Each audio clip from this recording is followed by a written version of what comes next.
बिस्मिल्लाहिर्रहमानिर्रहीम। स्टीम 1.2 यानी पहले यूनिट की दूसरी स्टीम एक्टिविटी। स्टीम एक्टिविटीज़ हमने क्यों बनाई हैं? ताकि दिए गए एसएलओ को यानी मैथमेटिकल कॉन्सेप्ट को हम रिलेट कर सकें साइंस के साथ, यानी एस फॉर साइंस, टेक्नोलॉजी के साथ, ई फॉर इंजीनियरिंग, आर्ट्स के साथ, एम फॉर मैथमेटिक्स। समझ आ रही है? तो लिहाजा ये जो स्टीम एक्टिविटी बनाई गई है इस एसएलओ को मद्देनजर रखते हुए बनाई गई है, जिसमें read and write Roman numbers up to 100। भाई हम इन रोमन नंबर्स को साइंस में किस तरह से देखते हैं, टेक्नोलॉजी में कैसे प्रैक्टिस की जा सकती है, इंजीनियरिंग की मदद से कैसे इसको समझा जा सकता है, आर्ट्स में और मैथमेटिक्स में ये किस तरह से नजर आते हैं, ये एक्टिविटीज हमने इस एसएलओ को जहन में रखते हुए डिजाइन की हैं। तो सबसे पहले साइंस वाली एक्टिविटी देखते हैं। Label all plants in your garden with Roman numbers. भाई क्या करना है, आपके बाग में, गार्डन में, जो आपने घर में छोटा सा गार्डन बनाया हो या स्कूल में आपको कोई गार्डन नजर आ रहा है, तो उसमें मौजूद जितने भी प्लांट्स हैं उनकी लेबलिंग कर दो रोमन नंबर्स के नाम से। अगर मैं मिसाल दूं कि ये फर्ज करें ये हमारे पास प्लांट्स मौजूद हैं, तो इनकी मैं लेबलिंग करना चाहता हूं, तो रोमन नंबर्स की मदद से क्या कर सकता हूं? 1 2 3 4 के लिए V और उससे पहले आई 5, V के बाद आई 6, V के बाद डबल आई 7। इसी तरीके से आपने 100 तक नंबर सीखे हुए हैं, तो जितने भी गार्डन में आपके पास प्लांट्स अवेलेबल हैं 100 तक आप सबकी लेबलिंग कर सकते हैं इनकी मदद से।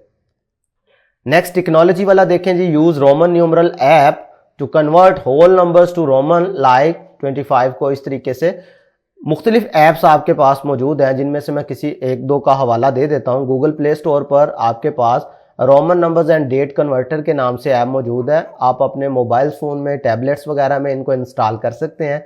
इसमें आप क्या करेंगे, होल नंबर अगर आप पुट करोगे तो आपके पास उसका रोमन नंबर बनकर आ जाएगा। इसी तरीके से ऑनलाइन अगर आप देखना चाहें तो ये वेबसाइट मौजूद है कैलकुलेटर शॉप के नाम से। इसमें आप रिसर्च करेंगे तो इसमें भी आपको कन्वर्टर मिल जाएगा जो कि होल नंबर्स को रोमन नंबर बनाने के लिए यूज कर सकते हैं आप लोग।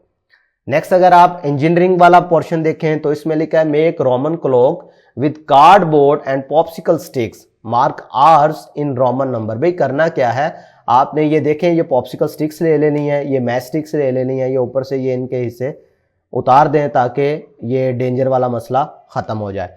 तो ये हमारे पास बन जाएंगी। कुछ स्टिक्स भी आ गई, पॉप्सिकल स्टिक्स भी हमारे पास मौजूद हैं।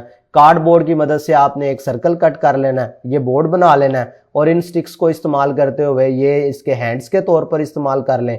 और ये जो बाकी ये जो छोटी छोटी जो आपको मैच स्टिक्स नज़र आ रही हैं इनको आप काट कर ये आप 1 2 3 4 5 6 7 8 9 10 11 12 ये इस तरीका से बनाकर एक घड़ी की शेप दे सकते हैं। समझ आ रही है? तो इंजीनियरिंग में आप इस तरह से रोमन नंबर की प्रैक्टिस कर सकते हैं। नेक्स्ट अगर देखें हमारे पास है जी arts create Roman numeral poster. भाई आपने क्या करना है, रोमन न्यूमरल्स के पोस्टर बना लेने हैं। जैसा कि मिसाल के तौर पर L को आपको पता है 50 से डिनोट किया जाता है, C को 100 के साथ। इस तरह से मिलता जुलता आपने क्या करना है, रोमन न्यूमरल का पोस्टर बना लेना है। जैसा कि ये आपके सामने नजर आ रहा है। आई के लिए आपको पता है आई किसको डिनोट करता है, 1 को V, 5 को X, 10 को L, 50 को C, 100 को। इस तरह के खूबसूरत से पोस्टर आप बनाकर अपनी क्लास में आवेजा कर सकते हैं अपने नाम के साथ कि किस स्टूडेंट ने ये इस तरह का प्यारा पोस्टर बनाया है।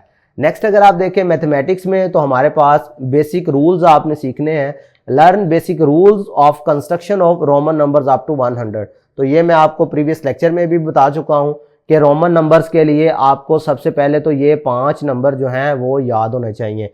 1 से लेकर अगर 100 तक आपने रोमन नंबर सीखने हैं तो ये 5 बेसिक जो अल्फ़ाबेट हैं ये नहीं आपने कभी भी भूलने कि आई का मतलब 1 होता है, V का मतलब 5, X का मतलब 10, L का मतलब 50 और C का मतलब 100। और उसके बाद फिर ये 3 रूल मैंने आपको बताए थे।